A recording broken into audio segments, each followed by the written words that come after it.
Hello and welcome to Secrets of Organ Playing podcast. We are your hosts, Vidas and Aušra Pinkevičienė. We've been mastering secrets of organ playing for more than 20 years and sharing them on this blog since 2011. On this show, which we create from our home in Vilnius, Lithuania, we strive to help you grow in every area of organ playing, including practice, technique, repertoire, sight reading, hymn playing, improvisation, composition, music theory, harmony, and many others. Our hope is to help you become a complete musician, or what we call as total organist, a program which we have created to help you reach your dreams faster than you would do on your own. If you are new here, we invite you to subscribe to receive free updates of this blog at organduo.lt. By subscribing, you will also receive free video how to master any organ composition and 10-day organ playing mini course. And now let's go to the podcast for today. Hi guys, this is Vidas. And Aušra. Let's start episode 507. This question was sent by Dan, and he writes, Hi Vidas and Aušra. Hard to believe that you guys are almost up to 500 episodes already. Seems just like yesterday that you started the podcast. I've been a listener right from day one.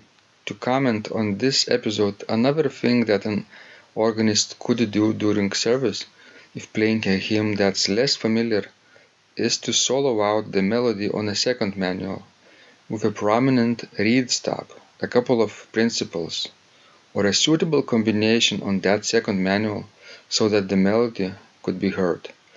I've observed over the years that this is a technique that I've heard organists use to assist congregations with new material.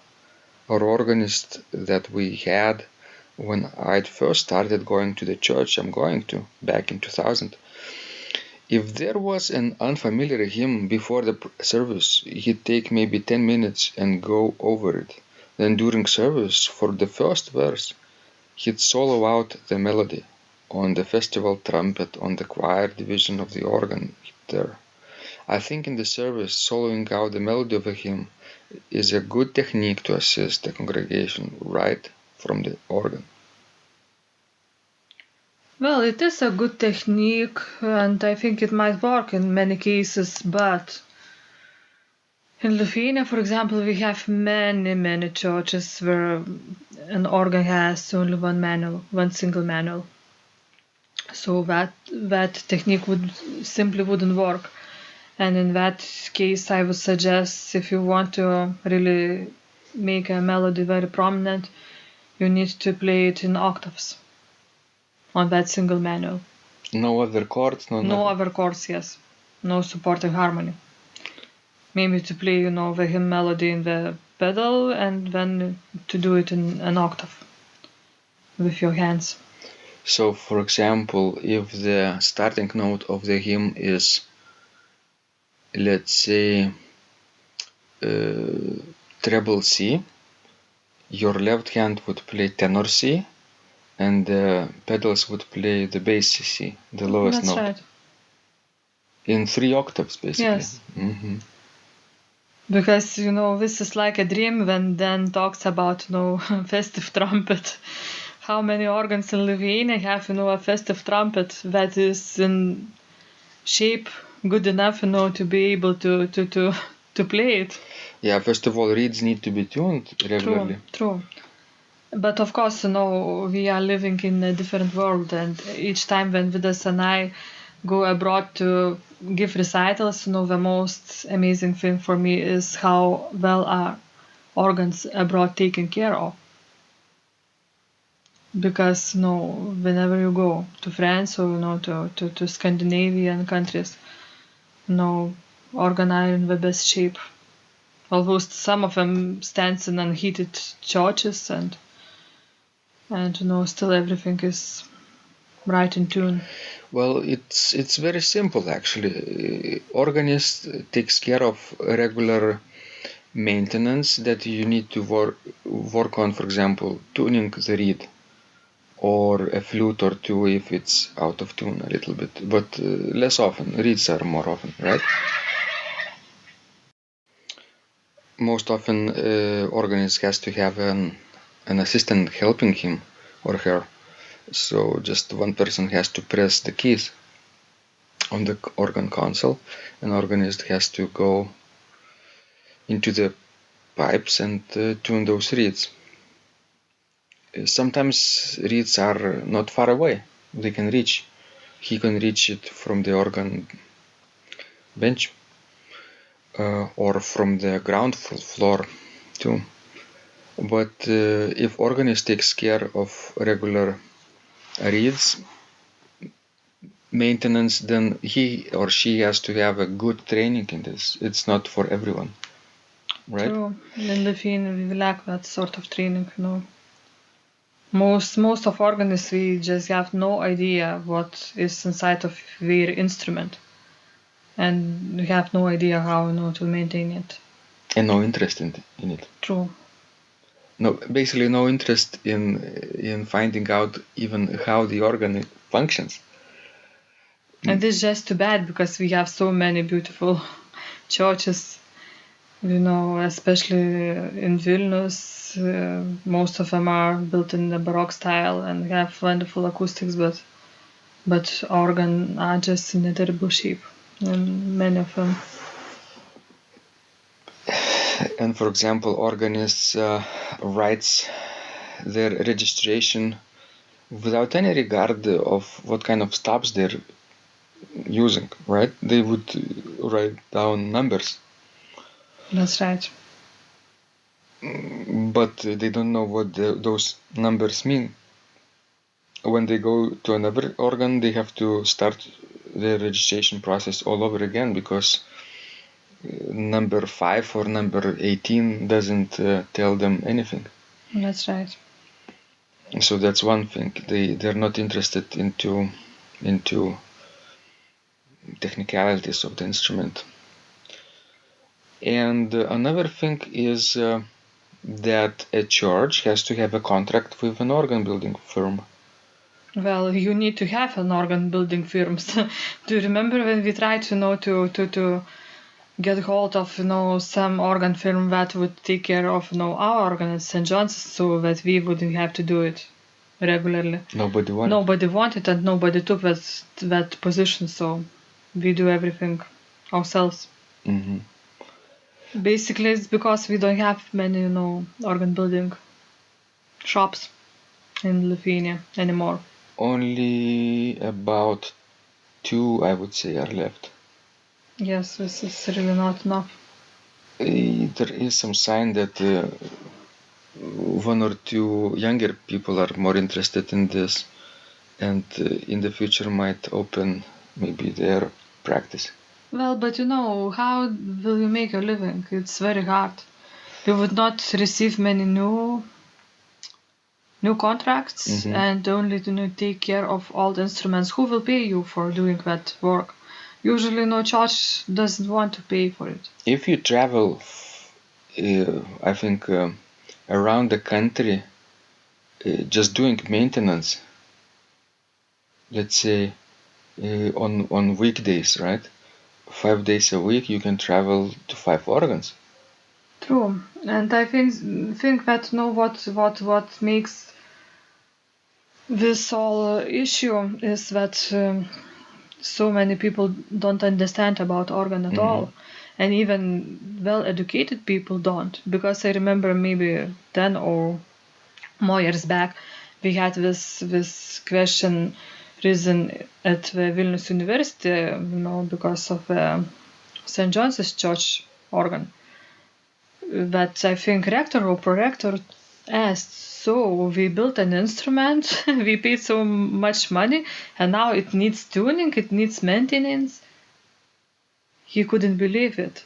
So it's you know, just such a narrow-mindedness, I would call it. Yeah. Organists have to do more educating activities.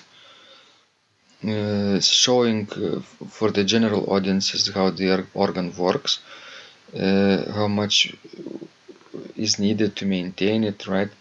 And even organ builders who are left here still active in the country need to open their shops for the society. It's for the general audience. Once in a while, and invite and give tours to show how the pipes are constructed, how they, work on new organs or restorations of all the instruments. That would be very interesting. Yes, it would be. Excellent. So we started this conversation with a question from Dan, right? And finished it very differently. But anyway, it's so nice that Dan has listened to our podcast since the first episode, and that he, now wonders about us doing 500 already. Yeah, this is number 507. So we already passed number 500. By the time you will hear this, guys, we might be recording 520 perhaps. Yes, that's a possibility.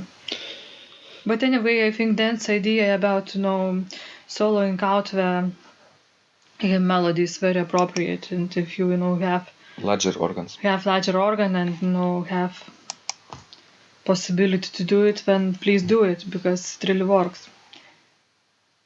Of course, the hymn has to be, in the sort of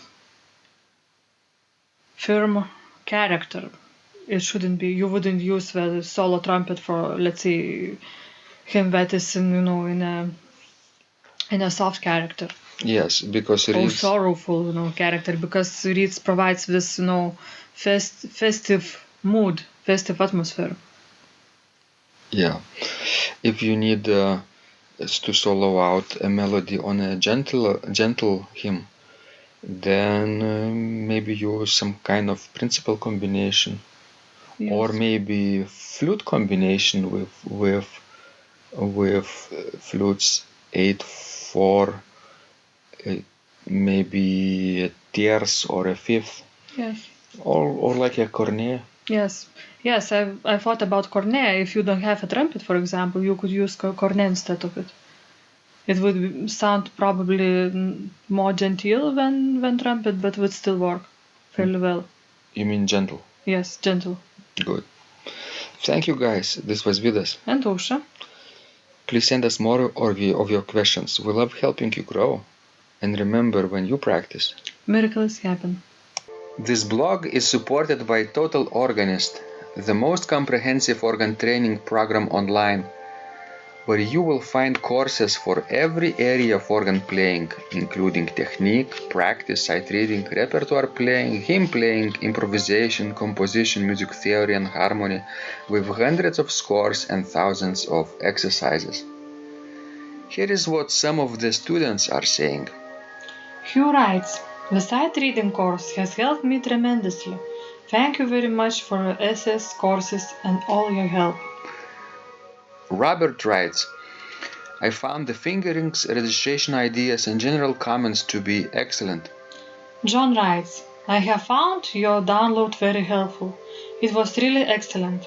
I have watched some of your teaching videos, and when I read your instructions, I tried to imagine you are there teaching me. You may feel disappointed that I am 2-3 days behind, but I am a slow learner, and I have committed to taking the time to get it right, as you say. But the other night my wife commented that she had never heard me play such a detailed melody in the left hand so well. My left hand is generally poor." Robert writes, "It has been a great pleasure in my life of having discovered your courses and material, as well as the YouTube work of recordings. You have a calm and pleasant way of teaching." Ron writes, "Hi Vidas and Ausra, thank you guys. What a wonderful response to my email note to you. You've got me right, and I feel you understand my level of playing. Yes, at home, and lucky that I have an organ for that reason. I am paying attention to this, and I am going to try this no longer secret model. Yes, and I love Cesar Frank too. What is very nice about your blog podcast is that Ausra and Vidas are like a Socratic dialogue. And by bouncing things off of each other, so much more information comes out and is expressed. Your comments contain a wealth of information and understanding. I really appreciate this. It is very inspiring and will keep us moving forward. Would you like to receive the same or even better results that our students are getting? If so, join them at organduo.lt/total-organist. And of course, you will get the first month free too. You can cancel anytime. Also, if you haven't yet subscribed to receive free updates of this blog, make sure you do that at organduo.lt. By subscribing, you will also receive free video, how to master any organ composition and 10-day organ playing mini course. This was Vidas And Ausra from Secrets of Organ Playing. And remember, when you practice, Miracles happen.